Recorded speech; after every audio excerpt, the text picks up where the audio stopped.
Hello students, एक बार आपका फिर से स्वागत है। आज हम जो टॉपिक पढ़ने जा रहे हैं वो पढ़ने जा रहे हैं क्रोमोसोम का स्ट्रक्चर, गुणसूत्र की संरचना। अगर आप चैनल पर नए हैं तो चैनल को सब्सक्राइब कीजिएगा। वीडियो पसंद आए तो आप लाइक कीजिएगा, शेयर कीजिएगा।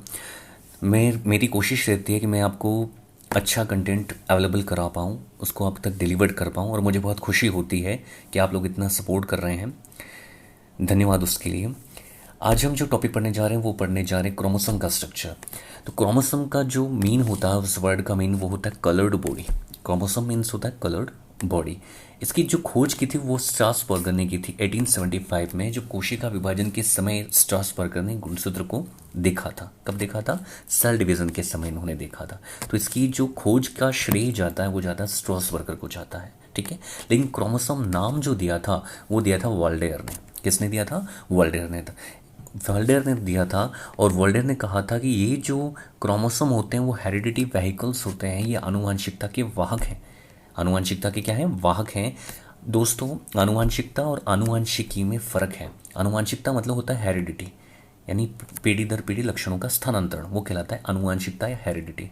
लेकिन आनुवंशिकी क्या है? तो आनुवंशिकी विज्ञान की वह शाखा है जिसमें हम आनुवंशिकता का अध्ययन करते हैं। तो क्या है? वो विज्ञान की एक ब्रांच है, ठीक है। तो ये जो क्रोमोसोम होते हैं ये क्या करते हैं? तो ये हेरिडिटी व्हीकल्स होते हैं, मतलब ये क्या करते हैं? आनुवंशिकता के वाहक होते हैं। एक पीढ़ी से दूसरी पीढ़ी में जीन्स को लेकर के जाते हैं और लक्षणों का क्या करते हैं? एक पीढ़ी से दूसरी पीढ़ी में स्थानांतरण करते हैं। लक्षणों का क्या करते हैं? एक पीढ़ी से दूसरी पीढ़ी में स्थानांतरण करते हैं, ठीक है। तो हेरिडिटी व्हीकल्स इनको कहा गया है।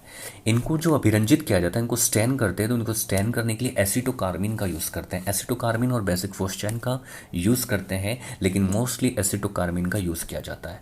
अगर हम साइज़ की बात करें तो इनका जो साइज़ होता है बहुत छोटे से छोटा भी होता है और बड़ा भी होता है। 0.25 माइक्रोन से 30 माइक्रोन के आसपास था। माइक्रोन मीन्स होता है 10⁻⁶ मीटर। 1 माइक्रोन होता है 10⁻⁶ मीटर होता है। और इनकी साइज़ को हम कब देख सकते हैं? तो मेटाफेज के अंदर इसकी साइज़ की स्टडी करते हैं। इसकी साइज़ की स्टडी कब की जाती है? मेटाफेज में। आपने सुना होगा कि जब सेल डिवीज़न होता है तो सेल डिवीज़न में कई फेज़ होती हैं, प्रोफेज, मेटाफेज, एनाफेज, टीलोफेज, ठीक है ना। पूर्वावस्था, मध्यावस्था, पश्चावस्था और अंत्यावस्था हिंदी में कहते हैं इनको। तो ये अलग अलग फेज़ होते हैं। तो मेटाफेज के अंदर इसकी साइज़ की स्टडी की जाती है। अगर हम साइज़ की बात करें तो पक्षी और कवक के अंदर इनका साइज़ होता है 0.25 माइक्रोन तक होता है। एक ट्रिलियम प्लांट है, उसके अंदर इसकी साइज़ होती है लगभग 30 माइक्रोन के आसपास होती है, ठीक है। और ड्रोसोफिला की बात करें, जिसको हम घरेलू मक्खी कहते हैं, उसके अंदर 3 माइक्रोन के आसपास होती है। अगर हम मानव के क्रोमोसोम की बात करें तो उसकी साइज़ होती है 5 माइक्रोन के आसपास। और हम मक्के की बात करें, मेज़ की बात करें, तो 8 से 12 माइक्रोन के आसपास इसकी साइज़ होती है। तो बात हो गई साइज़ की, तो साइज़ ओवरऑल कितना होता है? 0.25 माइक्रोन से लगा करके 30 माइक्रोन तक इनका साइज़ होता है।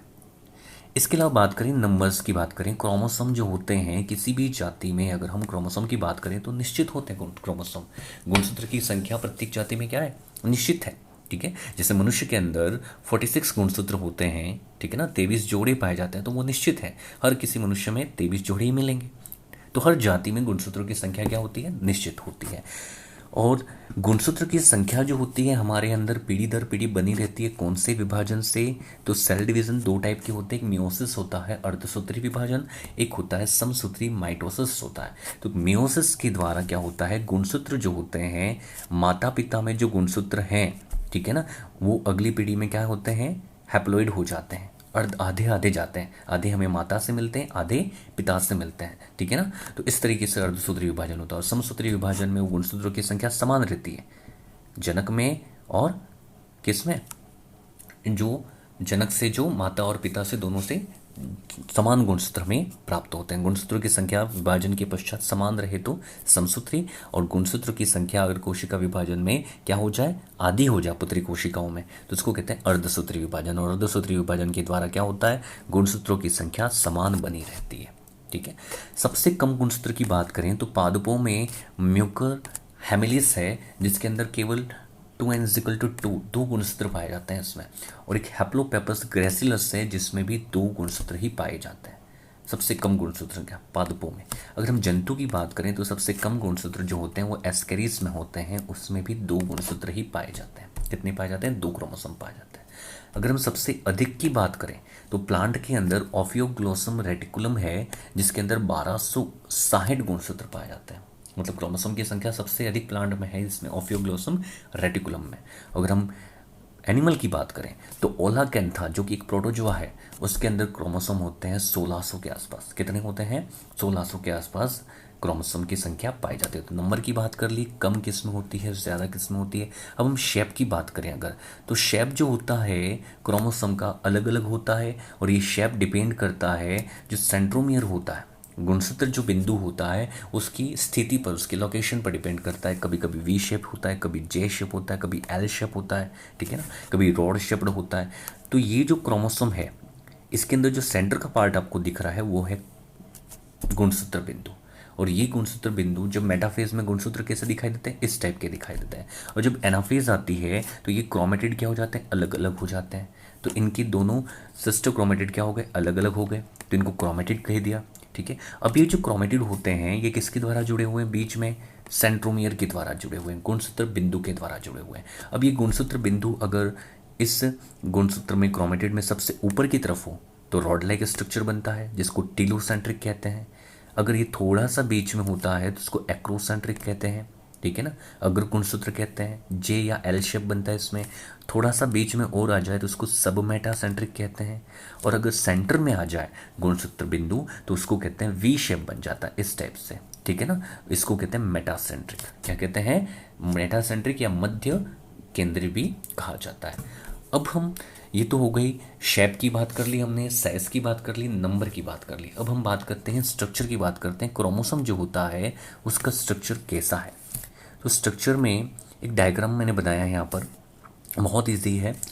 ये जो डायग्राम है इसमें आप देखिएगा, ये सबसे बाहर का भाग जो दिख रहा है वो आपका टीलोमियर है, जिसको मैंने हल्का सा रेड रेड कर दिया, ठीक है ना। ये थोड़ा सा डार्क है, इसको कहते हैं टीलोमियर।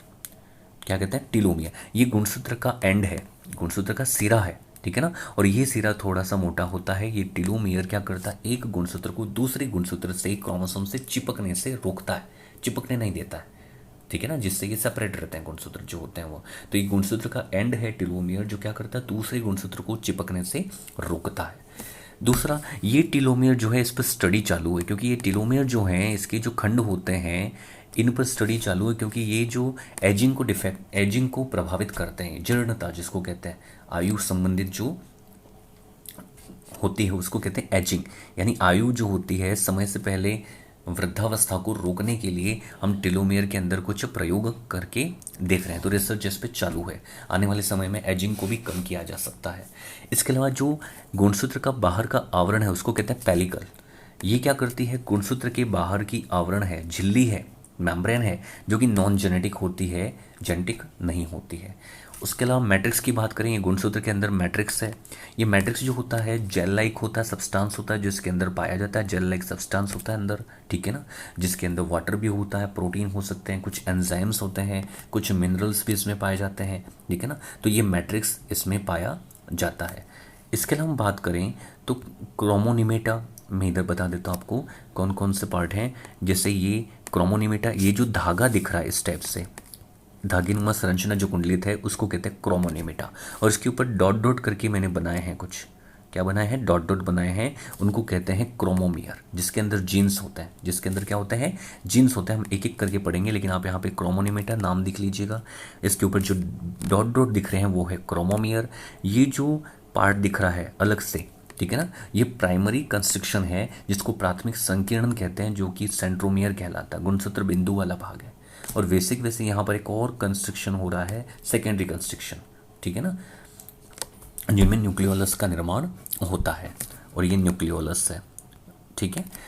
और ये जो नीचे का भाग है वो होता है सैटेलाइट वाला पार्ट। कौन सा पार्ट होता है? सैटेलाइट वाला पार्ट होता है, जिसको हिंदी में अनुषंग या ट्रेमेंट भी कहा जाता है। अब एक एक करके इनके बारे में देखते हैं कौन कौन सी चीज़ें हैं। तो क्रोमोनिमेटा, क्रोमोनिमेटा जिसको मैंने कहा था ये रस्सी जैसी संरचना है, इस टाइप से संरचना होती है पूरी, ठीक है ना, क्रोमेटिड होते हैं क्रोमोनिमेटा।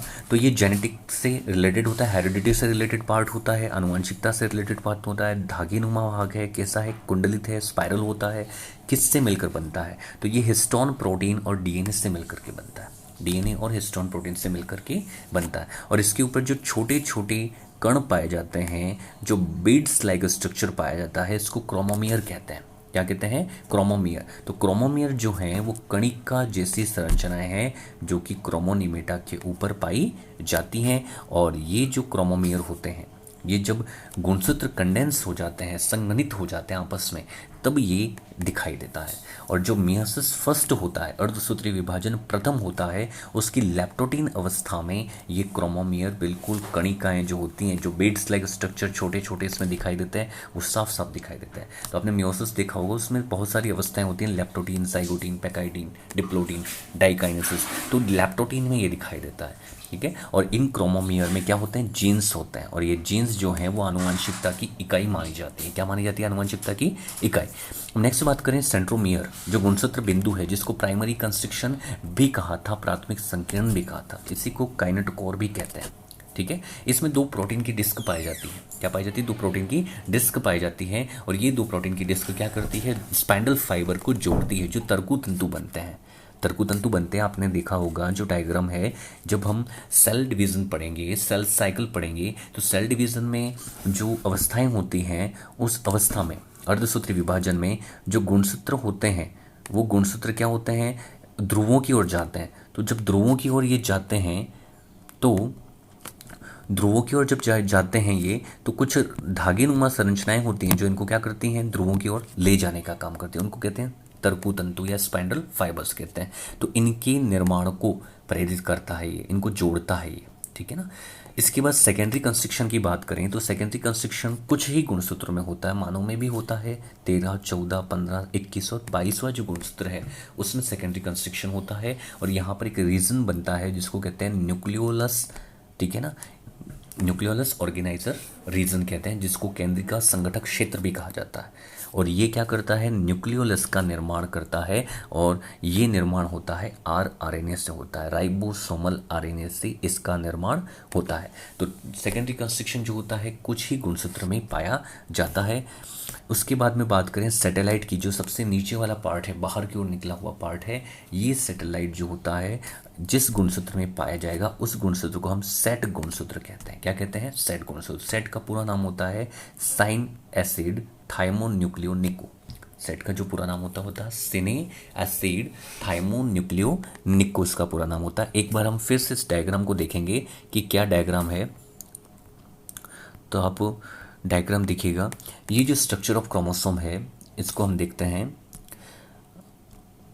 ये सबसे बाहर का पार्ट टेलोमियर है, जो कि ब्लैक ब्लैक कर रखा है मैंने। टेलोमियर क्या करेगा? गुणसूत्र का एंड है, एक एंड है जो क्या करेगा? दूसरे गुणसूत्र को चिपकने से रोकता है और एजिंग से रिलेटेड होता है, ठीक है।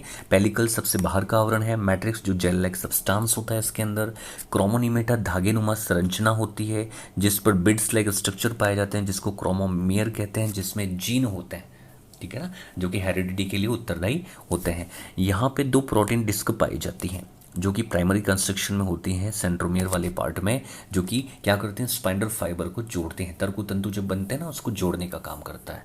और यहाँ पर सेकेंडरी कंस्ट्रक्शन होता है, तो ये जो पार्ट दिख रहा है उसको कहते हैं, जिसको मैंने लाइनिंग की है, इसको कहते हैं एनओआर, न्यूक्लियोलर ऑर्गेनाइजर रीजन, जिसके द्वारा आरएनए बनता है। और इस आरएनए के द्वारा न्यूक्लियोलस यानी केंद्रिका का निर्माण होता है। किसका निर्माण होता है? केंद्रिका का। आपने पढ़ा होगा कि केंद्रक के अंदर केंद्रिका भी होती है ना, उस केंद्रिका का निर्माण इससे होता है। और लास्ट का जो पार्ट है, जिसको हिंदी में अनुषंग या इंग्लिश में सैटेलाइट कहते हैं, ये सैटेलाइट जिस गुणसूत्र में पाया जाता है उसको सेट गुणसूत्र कहते हैं। क्या कहते हैं? सेट गुणसूत्र या सेट क्रोमोसोम कहा जाता है, ठीक है। अब इसके आगे हम देखते हैं कि क्रोमोसोम जो होता है इसका जो स्टेनिंग करते हैं वो मैंने कहा था एसिटोकार्बिन से करते हैं। जब एसिटोकार्बिन से इसकी स्टेनिंग की किसने? एमिल हिड्स ने की। एमिल हिड्स ने जब इसकी स्टेनिंग की तो इसके अंदर 2 पार्ट इसको दिखाई दिए। कौन कौन से? एक पार्ट जो था उसको उसने नाम दिया हेट्रोक्रोमेटिन, दूसरा जो पार्ट था उसको उसने नाम दे दिया यूक्रोमेटिन। हेट्रोक्रोमेटिन जो था ये कैसा था? गहरा अभिरंजित भाग था। कैसा था? डार्क था, डार्क स्टेन हो गया था ये। और ये जो यूक्रोमेटिन था वो हल्का था, लाइट था, ठीक है ना। तो डार्क रूप से जो स्टेनिंग हो गया था उसको गहरा अभिरंजित भाग था, उसको कह दिया हेट्रोक्रोमेटिन, जिसमें डीएनए कम होता है। जब डीएनए कम होगा तो जीन कम होंगे, और जीन कम हो गए तो जेनेटिकली क्या होगा, इनएक्टिव होगा। ये जेनेटिकली क्या होगा, इनएक्टिव होगा। मतलब ये ट्रांसक्रिप्शन में भाग नहीं लेता है, ये ट्रांसक्रिप्शन में भाग नहीं लेता है, और हेरिडिटी के लिए ज़्यादा उत्तरदायी नहीं होता है, क्योंकि इसमें डीएनए क्या होता है, कम होता है। अब यूक्रोमेटिन है, यूक्रोमेटिन में डीएनए ज़्यादा है, तो जेनेटिकली क्या होगा, ये ज़्यादा एक्टिव होगा, ट्रांसक्रिप्शन में क्या करेगा, भाग लेगा। ठीक है ना, तो ये जेनेटिकली क्या होता है, ज़्यादा एक्टिव होता है यूक्रोमेटिन वाला पार्ट। तो स्टेनिंग के आधार पर एमिल हिड्स ने गुणसूत्र के दो भाग बताए, हेट्रोक्रोमेटिन कम होता है डीएनए, यूक्रोमेटिन यानी डीएनए क्या होता है, ज़्यादा होता है। अब इसके अगर हम बात करें कि मानव में जो गुणसूत्र होते हैं, ठीक है ना, वो कितने होते हैं, तो 2n=46 गुणसूत्र होते हैं, जिनको हम 23 जोड़े कहते हैं। ये 23 जोड़े गुणसूत्र जो होते हैं वो दो प्रकार के होते हैं। ऑटोसोम्स होते हैं जिनको अलिंग गुणसूत्र या देहिक गुणसूत्र भी कहते हैं, इनको क्या कहते हैं, देहिक गुणसूत्र भी कहते हैं। दूसरे होते हैं एलोसोम्स, जिनको सेक्स क्रोमोसोम या लिंग गुणसूत्र भी कहा जाता है। क्या कहा जाता है, लिंग गुणसूत्र। 22 जोड़ी जो गुणसूत्र होते हैं वो मेल और फीमेल में सेम होते हैं, जिनको आलिंग गुणसूत्र कहते हैं। और ये जो होते हैं मेल और फीमेल के अंदर जो सेकेंडरी जो लैंगिक लक्षण होते हैं उनको क्या करते हैं, डिसाइड करते हैं, द्वितीयक लैंगिक लक्षणों का निर्धारण करते हैं। और जो 23rd नंबर का जोड़ा होता है, 23वीं जोड़ा, वो लिंग निर्धारण का काम करता है, सेक्स डिटर्मिनेशन का काम करता है। और ये मादा के अंदर होते हैं XX, और नर के अंदर जो होते हैं वो होते हैं XY होते हैं। तो गुणसूत्र मानव में कितने होते हैं, 23 जोड़ी गुणसूत्र पाए जाते हैं, दो प्रकार के, एक होते हैं ऑटोसोम्स, एक होते हैं एलोसोम्स। ऑटोसोम्स जो होते हैं वो होते हैं 22 जोड़ी, एलोसोम्स जो होते हैं वो होते हैं 23 जोड़ी। तो हमने पढ़ा गुणसूत्र की संरचना के बारे में, और इससे रिलेटेड कुछ क्वेश्चन MCQ हम करेंगे आगे। अगर आपको वीडियो पसंद आया तो लाइक कीजिएगा, शेयर कीजिएगा, चैनल पर नए हैं तो चैनल को सब्सक्राइब कीजिएगा। थैंक यू, जय हिंद, जय भारत।